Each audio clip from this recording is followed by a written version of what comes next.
sa speaker na binili ko. Ayan, yung black na speaker para malakas yung tunog. Yung isa namang cord ay isa pang pedal. Sobrang dali lang i-assemble kasi may kasama namang manual. Ito yung sound. Pakinggan niyo yung sound.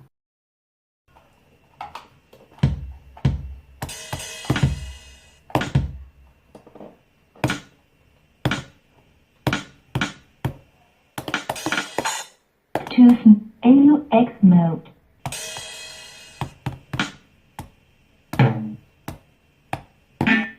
Bluetooth mode.